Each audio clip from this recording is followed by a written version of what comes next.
I searched my son's name on the dark web. I now know why he went missing. It's been 2 years since my adorable boy vanished. Police advised us not to be concerned, saying that it was likely he was simply lost and would show up in the future. I never could have comprehended how much more horrifying the reality would be. Despite the police officers' vague assurances and unfounded assumptions, Tanner never did come back. Weeks and months went past. The police seemed like they had forgotten about him. My only chance of getting him back was if I did something myself. I searched frantically for anything that would provide a hint as to his whereabouts for weeks. I reasoned that given he spent most of his time at his computer, it was the best guess. Tanner was a developer for a large organization called Xperio, and despite numerous attempts to explain what he did to me, I was never able to fully understand it. I now regret not questioning him more when he was still alive. His dad used to run a PC repair shop when he was a kid, so Tanner became a tech-savvy youngster who was an expert at building and diagnosing PCs. Before he passed away, he had been dabbling with app creation in his spare time and had become fairly skilled at it. He revealed to me that he was developing a brand new app that would be unique from any others available. My only hope was finding the other programmer working on the project with him. I had hoped that he might know something, but after tracking him down, I discovered that he was an eccentric Satanist with a disorganized appearance. He avoided meeting my gaze and provided no helpful information except to share that Tanner had been extremely secretive about his project. He insisted the remaining details were highly confidential. I went home defeated once again, my only chance of finding him now wasted. Tanner's old computer was set up on my desk, so I turned it on and sat down, resolved to do some more digging. Luckily, Google had saved all his passwords, so I didn't need to try to figure them out through impossible guesswork. I searched through all his emails, his text history on his phone, anything that stood out. But there was nothing that gave any clue as to where he might be. If anything, they painted the picture of someone living an ordinary life, making plans for the future, with no indication of wanting to disappear. I was starting to think that whatever happened, it was against his will. I sat there at my desk with the mouse in my hand for days and then weeks, looking for something, anything of use. Everything turned out to be a dead end. Of course, I called the police frequently as well, but they were of no help either. But that was when I received a text. "Tell no one about this. If you contact anybody, I'm gone. I'm your only chance at finding him." There was a URL linked in the message. Another ding, another message. "Enter the URL on Tor." Adrenaline filled my body and I turned on the PC, locating the Tor application. That was when I noticed the little lens at the top of his monitor that was the built-in webcam. The red light was on next to it, indicating it was recording. Someone was watching me, and they could see what I was doing on the computer as well. I was sure of it. I texted back, doing it now. After typing in the URL exactly as instructed, the screen turned into a login for a website of some kind. I received another text. "Password is his favorite movie. You have 2 minutes." I didn't need 2 minutes for that at least, since I knew it was Fight Club, as it had been since that movie had been released. My hands were shaking as I typed the password into the box. I was beginning to feel very concerned, but also a bit hopeful at this sudden turn of events. A chat window opened up and a message promptly appeared from someone named Shadowcat. A message appeared on the screen. "You're his mother, I take it?" I typed back a response quickly, afraid of losing whoever this was. It felt like they could disappear at any second, back into the ether, and I would never find them again. "Yes. Do you know where he is? Is he okay?" I replied. He replied with another link, but this one was a lot darker. I typed in the URL and found myself at another website. It was a bit like eBay, except instead of selling old records and jewelry, people were selling guns, explosives, substances, and some very disturbing categories of videos. "What the hell is this?" I asked. He instantly replied, "Never mind your questions for now." Suddenly an image appeared, replacing the chat window. It showed my son Tanner chained to a wall in a stress position. He was blindfolded and gagged, but I could hear his muffled screams for help. My hands were shaking nearly uncontrollably. I was in pure panic like I've never experienced before. My own son was right in front of me, but there was nothing I could do to save him. "Trust me or don't. The choice is yours. If you refuse, he die. If you do what I say, I will give him back to you unharmed." It seemed there was no other option. I felt trapped and hopeless, depressed in the horrible situation I had found myself in. If I called the police, he would see me do it on the webcam. If I said no, he would kill Tanner.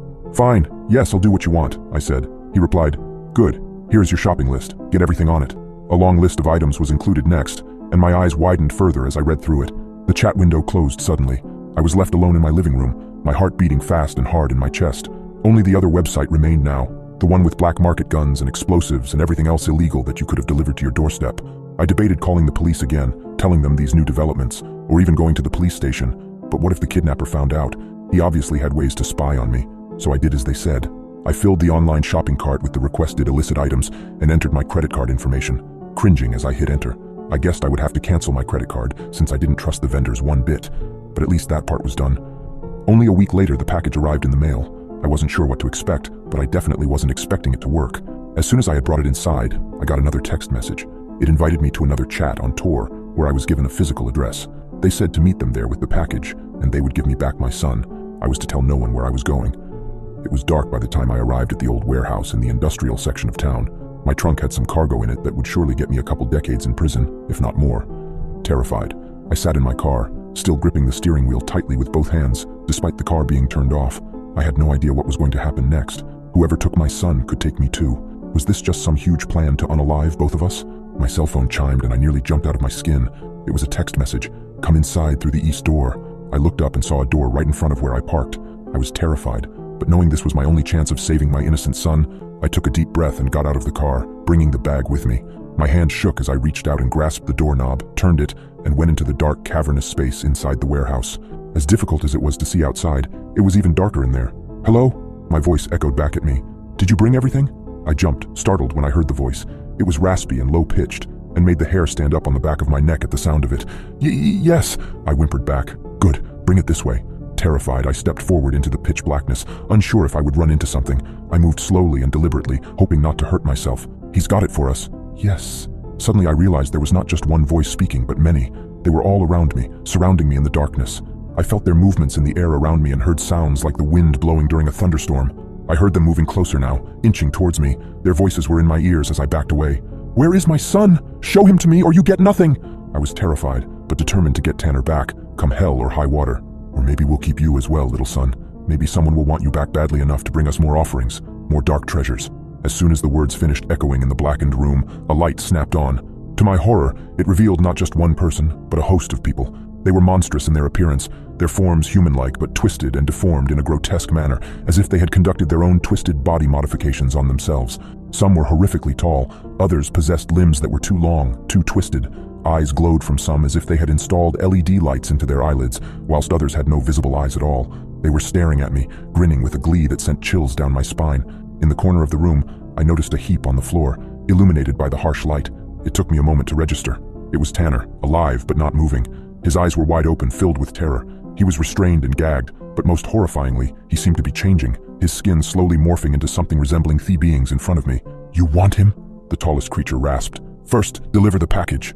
Then it hit me, the realization that whatever Tanner had been working on wasn't an app. It was something far more terrifying, and I had been their pawn in this game.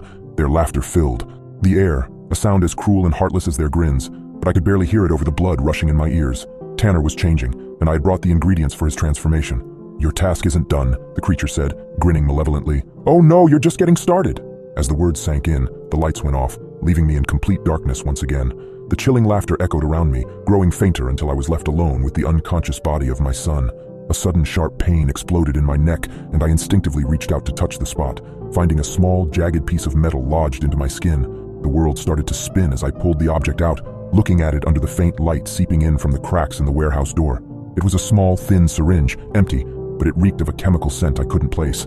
Something was terribly wrong. I could feel my heart rate climbing, my skin prickling with sweat as a wave of dizziness hit me. Stumbling, I reached for my cell phone, my trembling fingers struggling to unlock it. But I noticed something in the reflection of my phone screen. There was a figure behind me, looming in the darkness. I spun around, my back hitting the cold, damp wall. The figure stepped into the thin strip of light, falling through the cracks of the warehouse door, revealing a face that made my blood run cold. It was my son, Tanner. He was no longer the innocent boy who had disappeared a year ago. His eyes were now the same as the grotesque creatures that surrounded us. A sickening realization came over me. The transformation was complete. "Mom," he said, his voice unrecognizable, a guttural growl. "I warned you not to interfere." As the words echoed in the room, my vision blurred, my legs gave way under me, and the darkness swallowed me whole. The last thing I heard before blacking out was Tanner's voice filled with a terrifying glee. "Welcome to the family."